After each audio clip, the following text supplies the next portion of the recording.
Hi, my name's Phil. I like talking about politics, and in this video I'd like to discuss the news that a £24 million development in Portsmouth designed to carry out post-Brexit checks is not really going to get much use now and may have to be demolished at further cost presumably. And part of the development was £7 million from the local council at a time when council budgets are savagely squeezed, an investment they cannot now hope to get back. But beyond yet another example of Tory waste, it highlights just how vulnerable they are leaving our borders, that they are not wanting to use border posts designed to cope with Brexit. But first, if you'd like to be notified of daily news and politics, please subscribe to the channel. So leaving the single market and customs union meant having to carry out checks on goods entering the country from the whole of Europe. People go, oh, why do we need the checks now? We didn't need them then. We did need them then, and we had them then. They just didn't all take place at the UK border. They took place throughout the EU. So we've been told that by border officials that to maintain the same level of import security as we had in the EU, we would need to increase the number of checks 100-fold. This is impossible because the geography doesn't allow an expansion of border posts to manage this. So there was lots of talk of inland checking facilities, but then you have the problem of making sure nothing falls out the back of the lorry between entering the country and reaching the border post maybe 20 miles inland. But the most obvious barrier of all to managing our post-Brexit checks was the sheer number of staff needed. A few years ago, when Michael Gove was managing the situation before David Frost came back in, he said we would need an additional 50,000 officials to manage it. Now, for a little bit of context, if we did hire that additional 50,000 officials, we would have more bureaucrats in the UK than the whole of the EU combined. Beyond being vaguely hilarious, it would show that far from reducing red tape, leaving the EU just increased it. Indeed, the whole point of the single market and customs union was to reduce red tape. That's what they do. In fact, in many cases, they eliminate it altogether. Another thing which I pointed out at the time, Gove was talking about these 50,000 new officials being needed, was who would train them? There aren't enough people in the country to actually train this number in a reasonable time frame, and there aren't enough people in the current system to sort of mentor them as newly trained, inexperienced border officials. So it's just another example of the impossibility of Brexit. We needed and still need those extra 50,000 officials to manage the extra checks, but it's impossible to hire and train that many. So we needed a thing, but we couldn't possibly get it.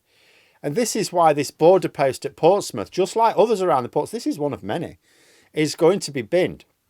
They were built at a time when the government was pretending that it was going to have this most advanced trade border in the world. But now that Brexit has been signed, sealed and delivered, and especially as the key figures behind it are no longer in power, the pretense is being quietly dropped. I've seen the likely closure of this Portsmouth facility as being a case of, oh, the checks are no longer needed now. This is not true. The checks are needed. They're just not going to take place. When they say they're not needed, what they mean is with the government's current checking framework. Yeah, because the current checking framework is basically, yeah, we're not going to check very much. I've likened this to the Nightingale hospitals. So as COVID hit our completely unprepared healthcare system, the government set up temporary hospitals. It was a marvellous feat of logistics to have set up all of these extra wards and hospital beds in like spare warehousing places, stuff like this. But it was all just a show. Like we didn't even have the doctors and nurses to staff existing wards in actual hospitals. And that was before our failure to provide PPE early on took loads out of the front line.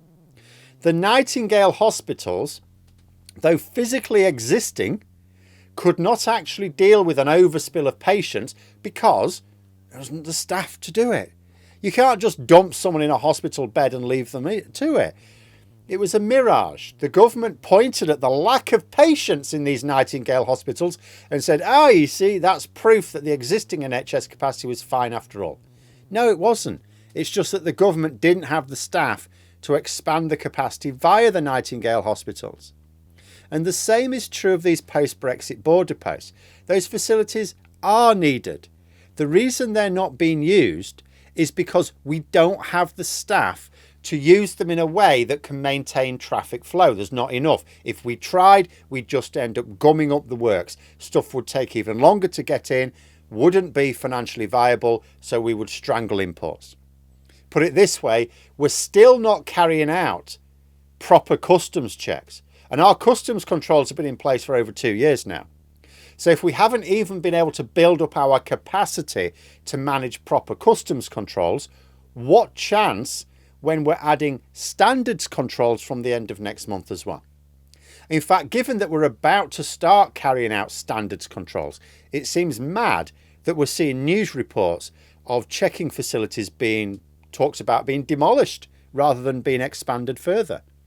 And this is a sign that the Tories realise that they can't actually manage post-Brexit checks because the resources required are unrealistic. Then they must be adopting one of two positions, right? First, they think that the hard Brexit's not working out and we should ideally rejoin the customs union single market, but they can't say that. So at the very least, harmonise with the EU to the point whereby the checks required are brought down to the level of the checks we can manage. Or second, that the Tories are simply not interested in protecting our trade borders or our now smaller internal market. And journalists should be asking ministers which it is, because there isn't a third option. It has to be one of those two. Either they think we should be reversing the hard Brexit, at least to the point where we can cope with it, or they don't care about protecting our market. It's one of those two. Which is it? They need asking. As for the private businesses and local councils who've invested money in these facilities because the Tories said they needed to, and don't worry, you'll get your return because we're going to be charging these checking fees, right?